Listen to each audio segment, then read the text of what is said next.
I felt the lever freeze halfway, and the system offered me no second chance in the dark. My orders kept changing on a dead phone line while the rails waited for a mistake that would count in steel. I forced the points to seat and sent the armoured train away from the track they expected to bomb at dawn. When the first blast tore up the empty line, I stayed at my post and wrote the times with shaking hands. November 28, 1941, Dmitrov district north of Moscow. The Moscow Canal Line and the rail junctions around it are under direct threat. German forces are pressing toward crossings and high ground near the canal. Soviet traffic is forced through fewer tracks under blackout with air attack expected at first light. The operational risk is simple and concrete. If the junction is misrouted for even minutes, and the train can be trapped and destroyed, and the front pays in ammunition, fuel and time. At the Dmitrov station complex, switches and semaphores decide more than schedules. Every route is a narrow corridor between orders and shellfire. Movement is logged, signed and repeated until it becomes habit. Then habit is tested by noise, darkness and broken wires. The primary anchor in this story is one duty position. A railway switch operator at Dmitrov, responsible for one turnout sector and its immediate signals. The measurable constraint is a window of minutes per movement, with no radio link to the locomotive crews. In late November, that window is narrowed further by blackout rules, frost on mechanisms, and gunfire that makes normal handovers unreliable. The person on that post is a young senior switchwoman, Maria Barsuchenko. Her station title is ordinary. Her work is to set routes, lock points, and confirm and clear track through signals and telephone. Her margin is measured in how fast a lever can be thrown, and whether the points seat cleanly. The day begins without ceremony. Before dawn, the yard is already awake. Fire buckets stand by splintered walls. A lantern hood is kept tight to prevent light from carrying. The rails are dark lines in snow that has been packed by boots and wheel flanges. After midnight, the dispatcher's phone is not steady. The handset crackles with weak current. A clerk repeats a timetable line twice because the first time is lost in static. A penciled correction sits on the daysheet, still damp from a gloved hand. Someone has written a single word beside a train number. Urgent. A small indicator incident appears early, and it can be shown on screen. At 2:40, a routine handover from the previous shift is missing a signature, and the switch log shows a route set without the usual confirming call. It is not sabotage, it is fatigue, disrupted staff, and the first small break in procedure. Barsuchenko checks the points lamp and the lock. Ice has begun to form along the rod. A hammer strike on a metal housing rings too loudly in the cold. She pauses, listening for engines in the dark. The sound carries farther than it should. The yard is not only a place for freight, it has become a staging space for war traffic. Ammunition cars, fuel wagons, and troop movements appear without the normal sequence. Empty flat cars are rare. Everything that rolls here has a purpose. A medium line of context fits between short lines. By late November, the approaches to the canal are contested, and the rail junctions near Dmitrov are treated as targets by the Luftwaffe when weather and daylight allow. Earlier weeks have taught the station staff what target means. They have seen bombs fall on station buildings. They have walked past crushed timber and wires hanging like vines. They have counted the dead, then returned to duty. At 3:05, the duty officer calls for a route check. A train from the direction of Kanalsroy is expected. The request is phrased as routine. The voice is not routine. Barsuchenko copies the instruction into the log. Her pencil point snaps. She sharpens it with a pocket knife slowly, because the blade is dull.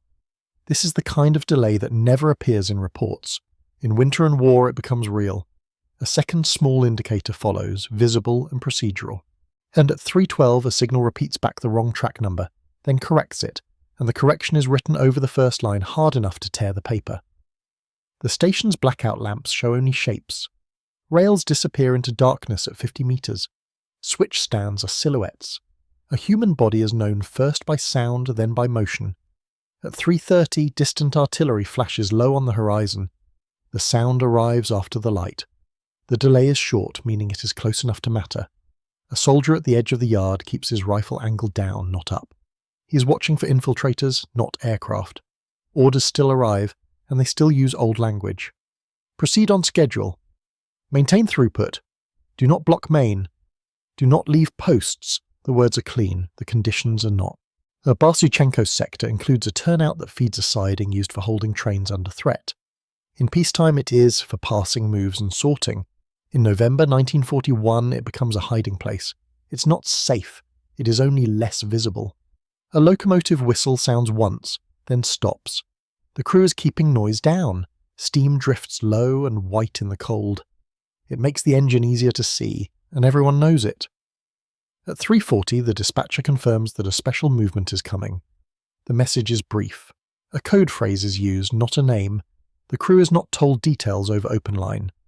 Barsuchenko asks one question that is still practical. Which direction is the movement expected to exit? The dispatcher answers with a hesitation. That hesitation is the third indicator.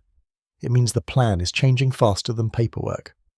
Behind the station, the canal line is tense. The Peremilov Heights area has seen fighting. Local civilians have been moved or ordered into labour details. Everything near the water is treated as a possible crossing point. A medium line moves the plot. In this corridor north of Moscow, armoured trains are used as mobile firepower and as a symbol that the rail line itself will be defended. An NKVD armoured train has been operating in the sector.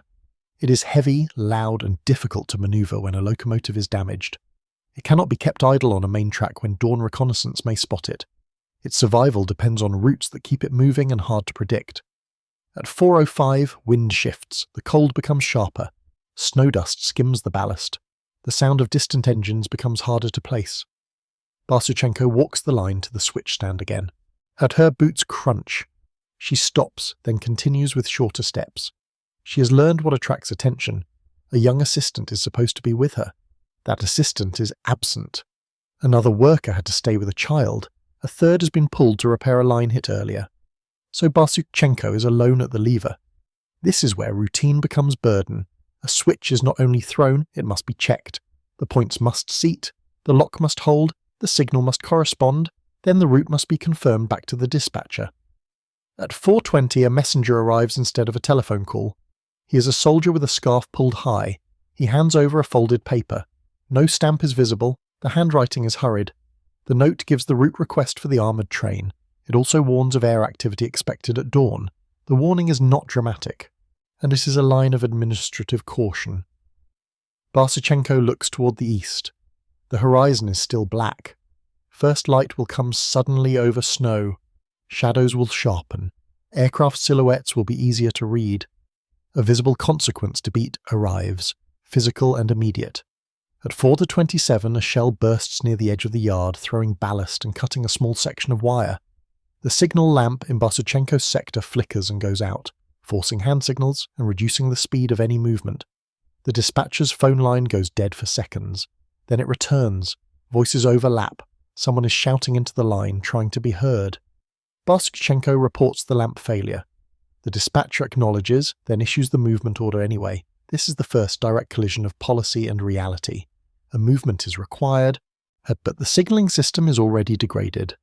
At 4:40 the armoured train is reported approaching. Its speed is kept low, not because it wants to be gentle, because it cannot trust what it cannot see. Barsuchenko prepares the planned route. She positions herself at the turnout stand. The lever is cold enough to sting through gloves. She breathes on the latch to free it. A medium line for clarity. Switching under blackout is done by feel and by discipline, and in late 1941 discipline is often the only thing keeping heavy equipment from colliding in darkness. The armoured train's approach sound is distinct. Steel on rail, but also the clank of armoured plating, a deeper exhaust, a weight that makes the track speak differently. At 4:55 the dispatcher calls again. The plan changes. A different exit is ordered. Yet the reason is not explained, but it can be inferred. If the armoured train is seen at a known track, the dawn raid will aim there. Barsuchenko now has a measurable constraint that can be stated plainly. The turnout must be thrown and locked within minutes, before the armoured train reaches the switch at speed, because stopping it under fire and blackout would trap it on an exposed track. She signals with her lantern, hooded. A short flash, then covered. The locomotive crew answers with a small whistle. They have agreed on signals, but not every crew honours them. In war, nothing is uniform. At 5:03, a second explosive sound hits nearer. The ground trembles slightly. The air smells of smoke and metal. Someone curses, then stops speaking. Barsuchenko does not abandon her post. The lever resists. Ice has deepened in the mechanism, and she cannot force it without risking a partial throw. She uses a short iron bar kept for this purpose. She strikes, then pulls. The lever moves halfway, then sticks. That half position is dangerous. A visible consequence beat comes in procedure. At 5:05, with the lever not fully seated, Barsuchenko must choose: hold the armoured train on the main for another minute, or complete the throw with manual force and risk misalignment. Either choice has a cost that will be paid in steel and lives if it goes wrong. She chooses to complete the throw, not by violence, but by controlled pressure. She rocks the lever, feeling the points bite into place. The latch drops, the lock catches. Now she must verify. She bends low and runs her gloved hand along the rod to feel its position. In blackout, touch replaces sight. But she listens for the click of seated points. She hears it, small and final. The armoured train appears as a bulk of darker darkness. Headlamp dimmed, crew silhouettes, an escort soldier on the side step. Barsuchenko gives the proceed signal with the hooded lantern. The locomotive does not slow as much as she expects. It is already commit. The crew is trying to keep momentum because stopping makes them vulnerable. She raises the red signal in time to warn, then switches to the proceed as the points confirm. The motion is tight. The timing is measured in seconds, not minutes. The armoured train passes the switch. It takes the rerouted line. Its steel mass clears the turnout. Barsuchenko watches the last axle cross. Only then does she breathe normally. It is not celebration. It is relief that remains private. There is still work. And at 5:18 the dispatcher asks for confirmation. Barsuchenko gives it. She includes the lamp failure and the manual effort required. The dispatcher responds with the single word: understood. Micro-foreshadowing appears, restrained. The sky is beginning to pale, and the tracks that were just cleared will soon be visible from above. At 5:30, first light arrives in a thin band.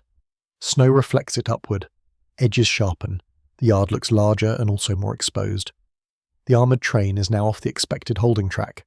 It is on a different line, partly masked by a bend and tree line. Its exhaust is still visible, but its exact position is harder to judge from distance.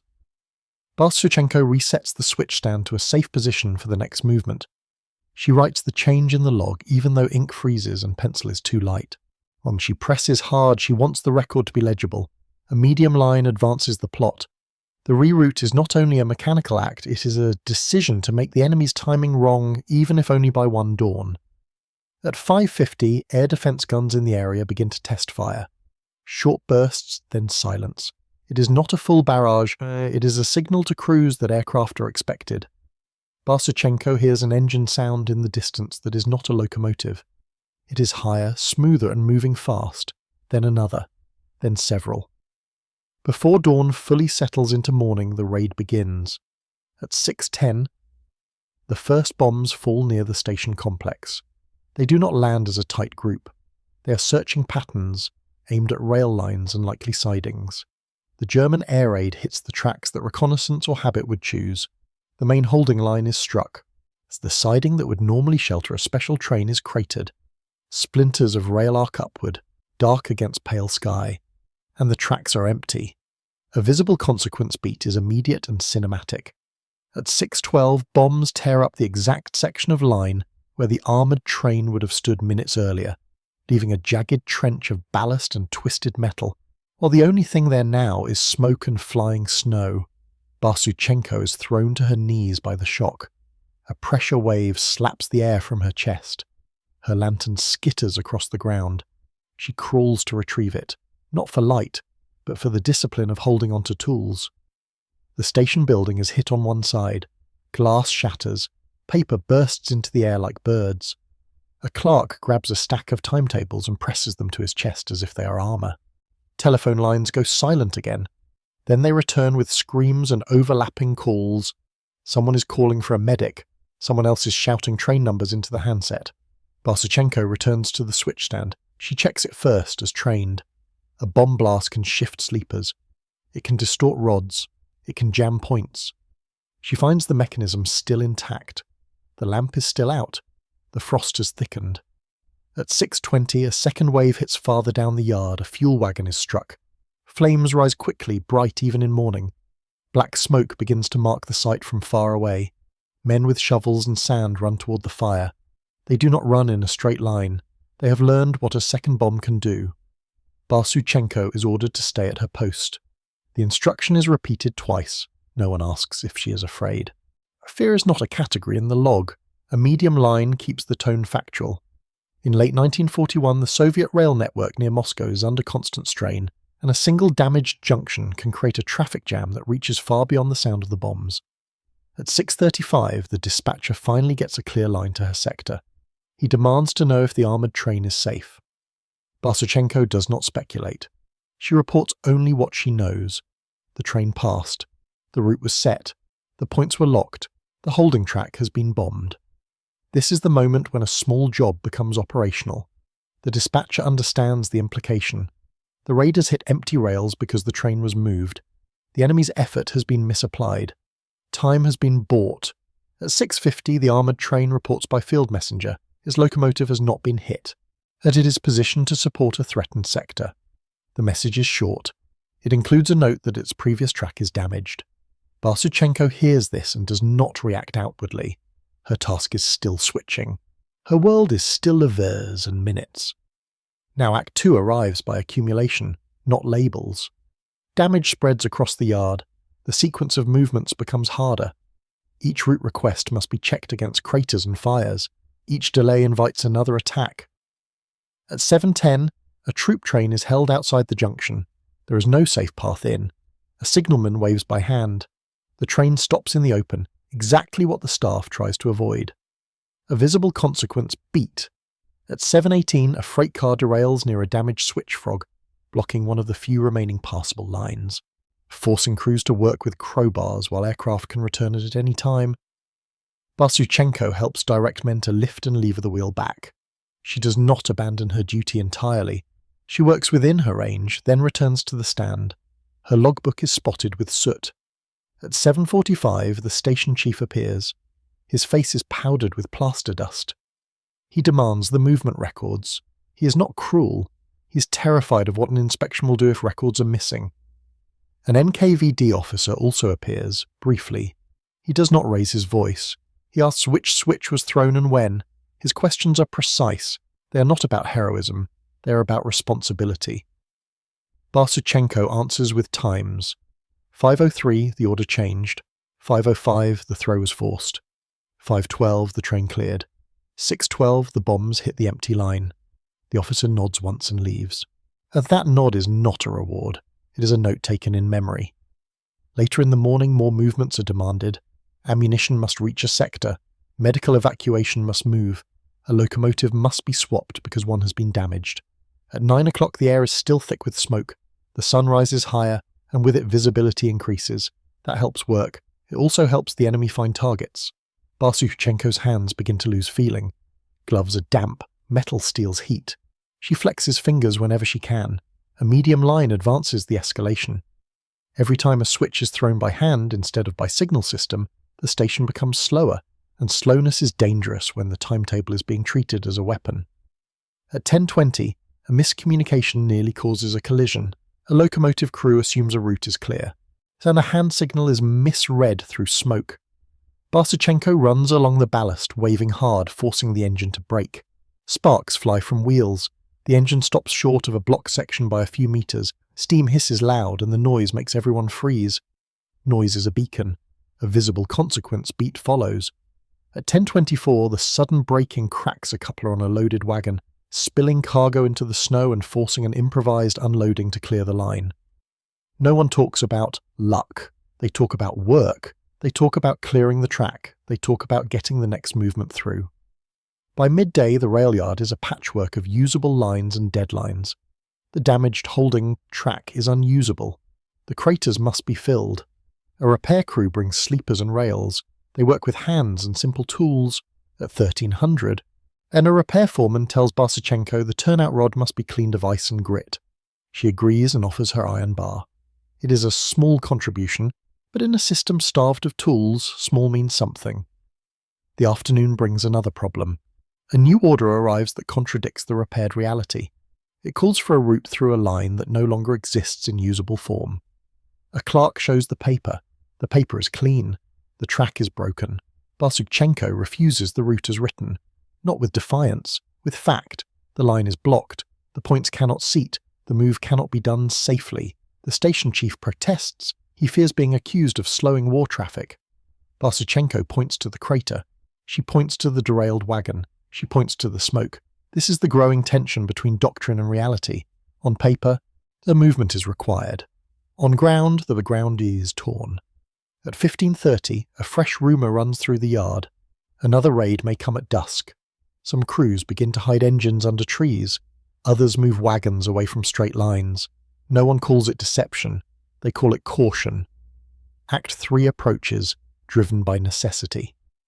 A second special movement is expected. Not an armoured train this time, a supply train carrying shells and fuel for an artillery sector. It is time-sensitive. A delay means guns fall silent. The dispatcher orders the train to be held on the newly repaired line. Barsuchenko looks at the repair. She knows it is not yet stable. The ballast is loose. The rail joints are temporary. She suggests a different holding line. It is not in the written plan. It is less obvious from the air. It is also longer to access. The dispatcher hesitates. He asks if she can guarantee it.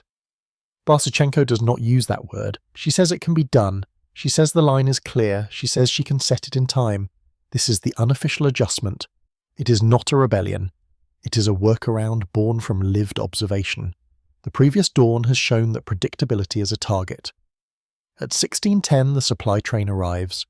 Its locomotives are underpowered for the load. The crew looks exhausted. One man's eyebrows are white with frost. They wait for hand signals. Barsuchenko reroutes the train toward the less obvious line. She throws the switch slowly, ensuring seating.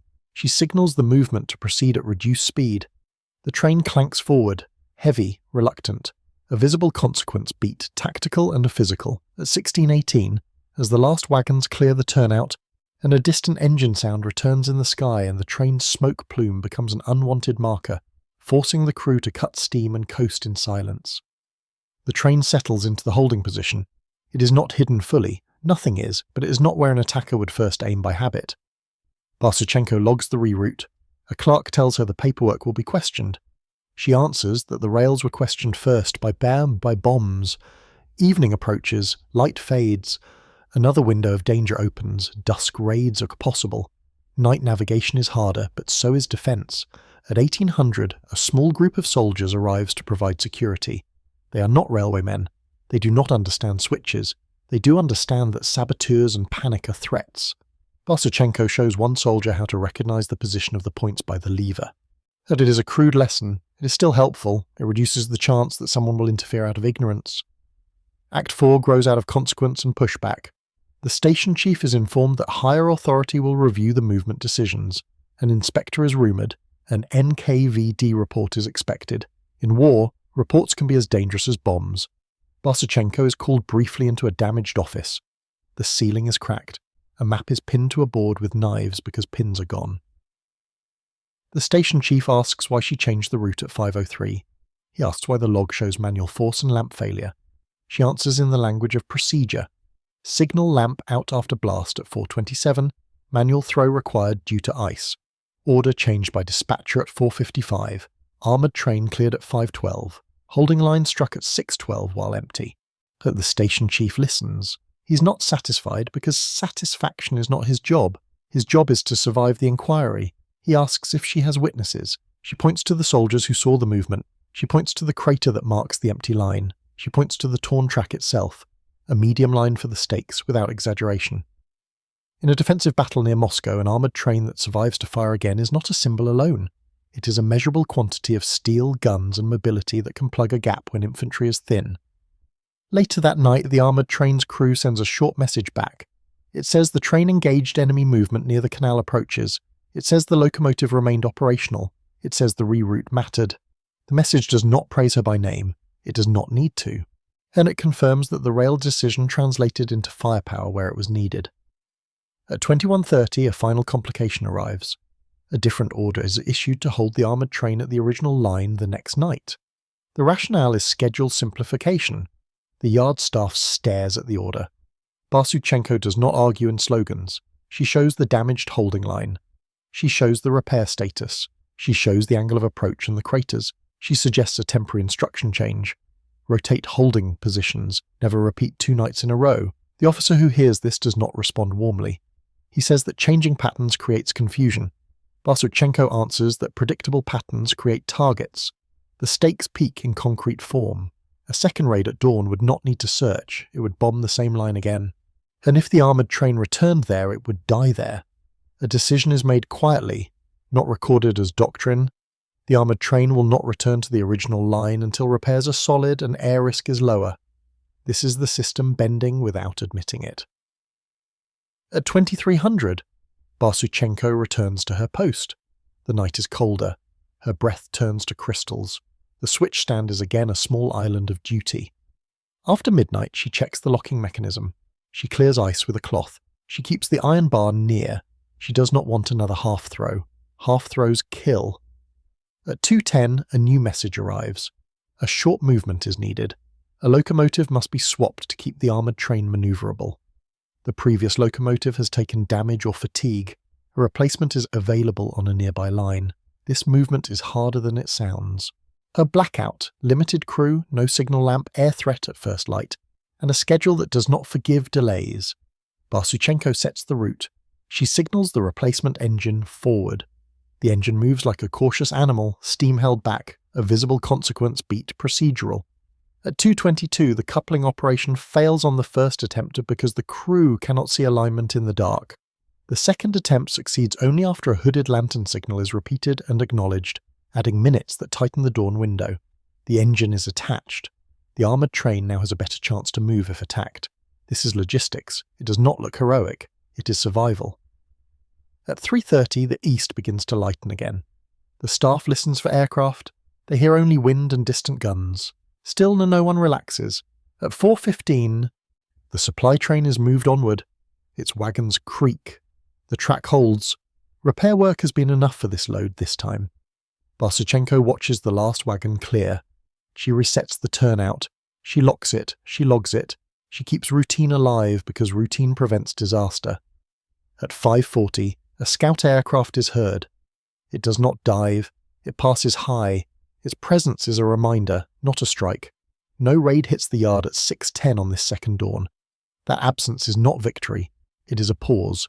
The system uses pauses to repair. Act 5 arrives through aftermath and institutional response. A short inquiry is conducted, and it does not look like a medal ceremony. It looks like question, logbooks, timestamps, and signatures.